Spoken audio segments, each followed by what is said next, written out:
राजस्थान के विधानसभा चुनाव के लिए भाजपा अपने उम्मीदवारों के चयन से लेकर चुनावी रणनीति में ज्यादा प्रयोग नहीं करने वाली है।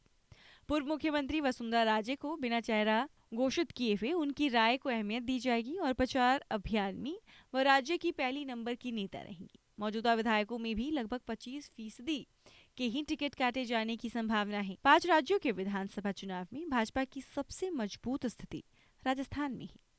भाजपा को यहां पर सत्ता विरोधी माहौल के साथ साथ राज्य में अमूमन हर 5 साल में होने वाले बदलाव के माहौल का लाभ मिल सकता है। ऐसे में वो बहुत ज्यादा प्रयोग नहीं करना चाहती है। बीते विधानसभा चुनाव में 200 सदस्य विधानसभा में उसके 71 विधायक जीते। ऐसे में बहुत ज्यादा टिकट काटे जाने की संभावना नहीं है। सूत्रों के अनुसार पार्टी जिताऊ फॉर्मूले पर काम करते हुए अधिकतम 25% टिकट ही काटेगी।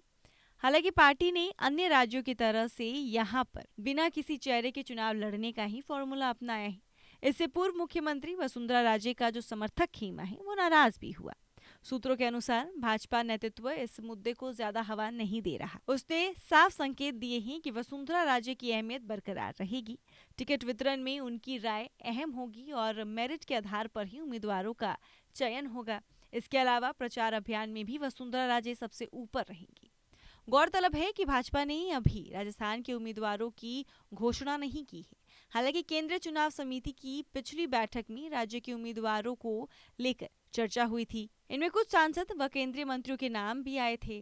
ज्यादातर सीटें हारी हुई हैं और पार्टी अन्य राज्यों की तरह यहां पर भी बड़े नेताओं को उतार कर हारी हुई सीटों को जीतने का दाव खेल रही है। सूत्रों के अनुसार से लगभग 1 दर्जन सीटें ऐसी हैं जिन पर पेच है।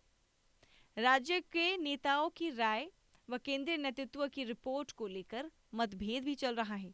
अब ऐसे में देखना काफी दिलचस्प होगा कि बीजेपी कौन कौन सी सीटों पर कौन से बड़े चेहरे जो हैं, कौन कौन से ऐसे बड़े नाम हैं जिनको उतारने जा रही है, जिससे बीजेपी को उम्मीद है कि वो उस हारी हुई सीट पर भी जीत हासिल कर सके। और अब बीजेपी की तरफ से ये भी साफ हो गया है कि वसुंधरा राजे का चेहरा मुख्यमंत्री के तौर पर तो अभी नहीं इस्तेमाल किया जाएगा। वसुंधरा राजे के चेहरे पर चुनाव तो नहीं लड़ा जाएगा, लेकिन उनकी अहमियत वही रहेगी। उनके सुझाव लिए जाएंगे, उनके सुझाव से ही निर्णय लिए जाएंगे। उनके सुझावों को उतनी ही अहमियत दी जाएगी जितनी दी जाती थी। हालांकि वसुंधरा राजे के समर्थक खेमे इस बात से नाराज भी थे कि उनके चेहरे को घोषित क्यों नहीं किया जा रहा कि वो मुख्यमंत्री बनेंगी, लेकिन जिस तरीके से अब बीजेपी की ओर से ये साफ कर दिया गया है कि उनकी अहमियत वही है, वही बरकरार रहेगी। उनके सुझावों को माना जाएगा और उनको उतनी ही वैल्यू दी जाएगी जितनी दी जाती थी। इससे कहीं ना कहीं वसुंधरा खेमा भी अब खुश है और वसुंधरा राजे को अब समझ में आ रहा है कि उनकी वैल्यू बीजेपी में वही है। और इस वजह से वसुंधरा राजे को भी बीजेपी की कई सारे कार्यक्रमों में अब सक्रिय होते और हिस्सा लेते हुए देखा जा सकता है।